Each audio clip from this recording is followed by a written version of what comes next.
கோவை மாநகராட்சி 38வது வார்டு பீளமேடு ராயப்பன் வீதி பகுதி பொதுமக்களுக்கு கொரோனா நிவாரண உதவியாக அரிசி, சர்க்கரை, எண்ணெய், பருப்பு உள்ளிட்ட மளிகை பொருட்கள் தொகுப்பை கோவை மாநகர் கிழக்கு மாவட்ட திமுக பொறுப்பாளரும் முன்னாள் சட்டமன்ற உறுப்பினருமான கார்த்திக் வழங்கினார்.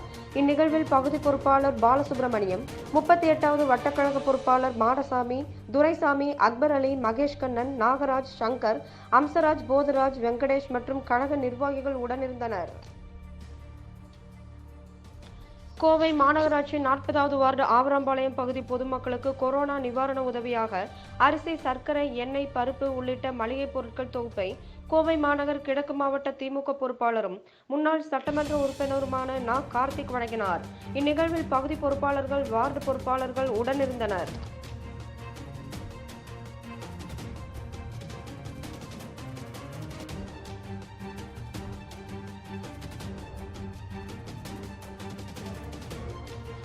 கோவை மாநகராட்சி 55வது வார்டு பாப்பநாயக்கன்பாளையம் தெங்காடு பொதுமக்களுக்கு கொரோனா நிவாரண உதவியாக அரிசி, சர்க்கரை, எண்ணெய், பருப்பு உள்ளிட்ட மளிகை பொருட்கள் தொகுப்பை கோவை மாநகர் கிழக்கு மாவட்ட திமுக பொறுப்பாளரும் முன்னாள் சட்டமன்ற உறுப்பினருமான கார்த்திக் வழங்கினார்.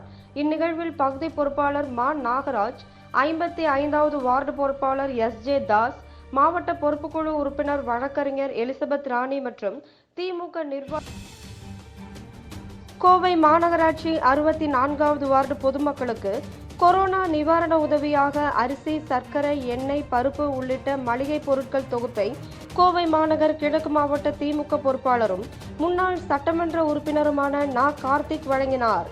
இந்நிகழ்வில் பகுதி பொறுப்பாளர் சிங்கை சிவா, வார்டு பொறுப்பாளர்கள் மற்றும் திமுக நிர்வாகிகள் உடனிருந்தனர்.